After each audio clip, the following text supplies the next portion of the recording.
Hey everyone, Eric here. I'm here to show you a quick tip on some chord changes.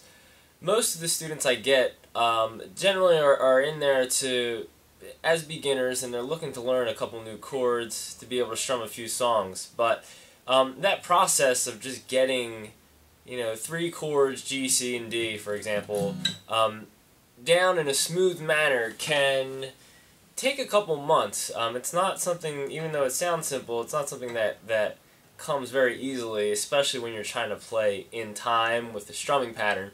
So I want to show you a quick tip that I give to my students that seems to help them out with getting some of these chord changes down. So when you're playing guitar, generally the main thing that happens is this finger works the best, this finger works second best. You get to your third finger, it doesn't work as great, and then your pinky pretty much sucks.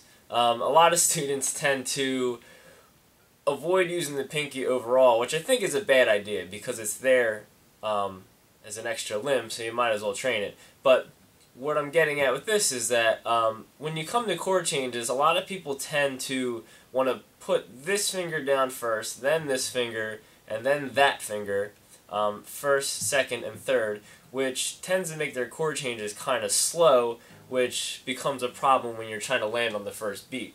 So what I usually recommend to students, if they're working on a chord change or whatever set of chords, a chord progression, to try to address the chord changes by starting with whatever the weakest finger is. So for example, if we're going from a G to a C,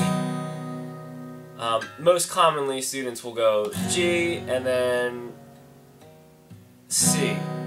I tell them to try to work the opposite way, and when they go G, start with this finger, then this finger, then this finger. And when you come back to G, do the same thing. Start with the weak finger, middle, index. It may feel a little strange at first, but what you're doing is training your fingers to get these weaker fingers to work. And as you go through that, you'll start to find that it's more comfortable to get to that finger first, and the other ones will come more easily. So as you go through that kind of process, fingers get more comfortable, you can start getting to the chords faster. And that's a good tip to go with any of the chords in your progression. So say you have G, C, and D in some, almost every rock song. When you go to the C, do that, and when you go to D, try the same thing. G, C, D, and then maybe back to C. And work with that idea of putting down your weakest finger first. It'll feel a little strange at first, but stick to it for a little while and you will start to feel more comfortable.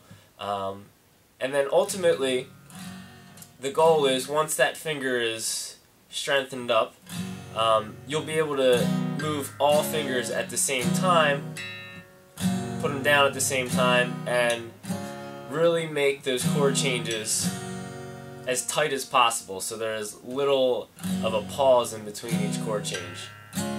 So give that a try out with whatever chord progression or whatever chords you're working on, and I think you'll definitely find that it'll help with your changes and make them smoother, tighter, faster, and really make your playing a lot better. Thanks for watching.